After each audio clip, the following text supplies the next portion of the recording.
Hey guys, Professor Bill, Comic Book University, and Doomsday Clock, issue number 3 of 12. Jeff Johns is just, boom, punching people in the face in this one. Kind of got me too, nicked me on the side of the cheek.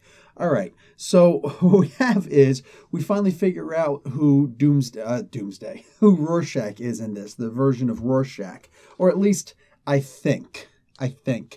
What they're showing is that this is apparently Jackie Robinson. Okay, they show that it's a black guy, and at the very end, they do a quick little refresher where they show the old boxer, Jackie Robinson. Now, Jackie Robinson appeared in a comic book way back in the day, 1961 specifically, Our Army at War, issue number 113. Yes, I just read that off the internet because, dang, this is really going back. I never read that. I'm not gonna lie to you, I did not read that comic book, all right? So this is apparently a character who was wartime. He is one of the first non-stereotypical black characters in comic books. And more importantly, he's supposed to be a simulation, so to speak, an amalgamation, that's what they're saying on the website here, of Jackie Robinson and Joe Louis. Now, if you don't know who Joe Louis is the Brown Bomber. He is one of the most amazing characters in boxing legacy.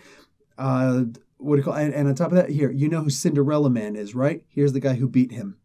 And if you don't know who Jackie Robinson is, I'll make it really easy for you. Look up most influential person in baseball, sports, and beyond, and I'm sure you'll figure it out.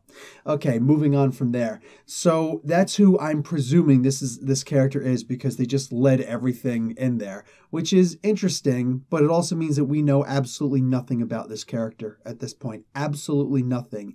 Get into a fist fight with Batman, maybe he'll win, I don't know. But there's a funny part where Batman is being cool with him because he realizes he's a little bit loco en la cabeza, which is fine. It makes sense because who's going to know crazy people more than Batman, right?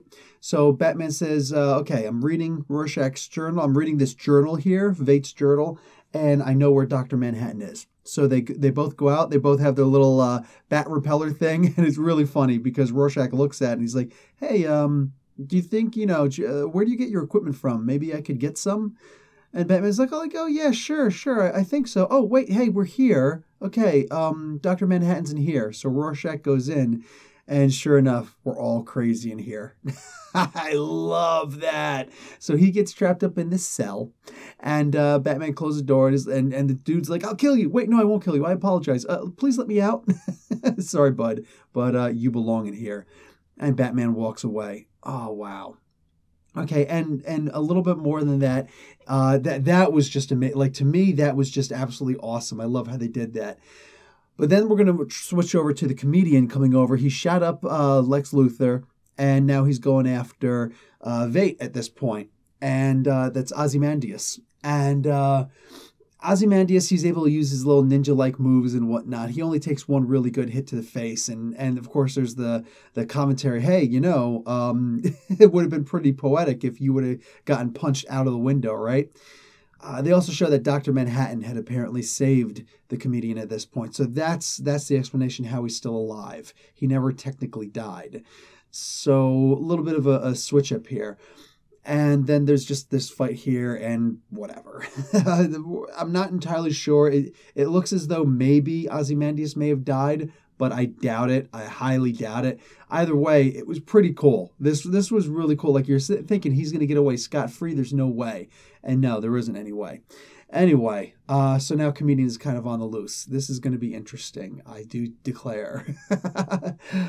Finally, Marionette and Baby Doll is her name? I forget. Anyway, these two are out and they wind up walking into the Joker's bar, or one of the bars that the Joker is known for, his hangouts where his peeps go. So also very interesting, Stuart Lee, I think is the guy's name. I can't remember, but this is apparently a guy who knew and was really good friends with Alan Moore, who wrote The Watchmen. And good little conversation here that you get to see him get a bottle thrown at him. But it's a little tiny thing that very few people are going to know and recognize unless you go on the internet and you look like I did, because I have no idea. I had no idea. I saw names that I'm not familiar with. I'm like, look these guys up. Let's see what's going on. Boom, there.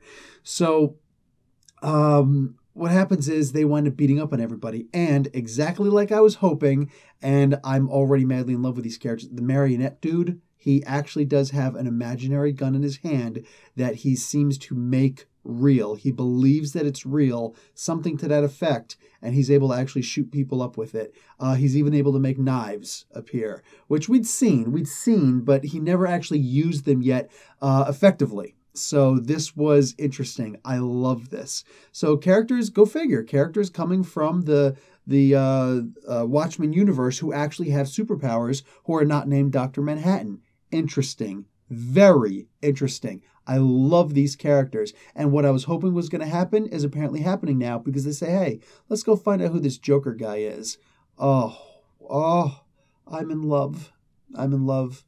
Guys, this is an absolutely amazing comic book. All right. I know I had issues with the first. Let me just hear A+.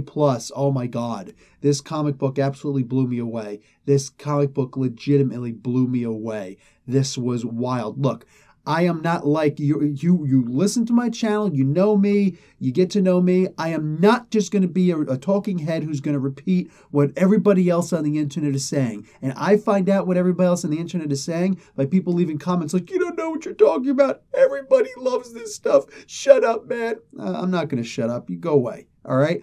Look, I am not a talking head. I am not some cat who's going to look at everybody else's reviews and say, well, everybody else seems to say they're liking it, even though they're not saying why. No, I did not like the first issue, okay? I just didn't. I felt like it completely fell flat. But the second issue was promising, and this issue, boom. And this is exactly what I said needs to happen, and it happened, and I love it. I'm a straight shooter, and that's all I'm going to do. That's all I'm going to do. Nobody's going to change that about me. I'm going to tell you what I love about the comic book, and I'm not going to change my opinion because people don't like it. You want to hear what everybody else is saying because they're all saying the same things? Go ahead. They're all over the place. But me, this is what you get from me.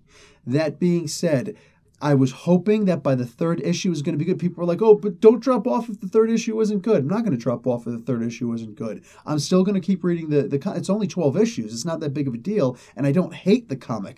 But fortunately, this makes it a lot easier to continue reading the comic book because exactly what I needed to happen happened. The third issue picked up. It gave answers. Even if they're not answers we were expecting, they're answers. And that's what this comic book needed more than anything else. You can't keep us in the dark, saying this entire time and say, the comic book is good, trust us, and not give us anything. So we're here.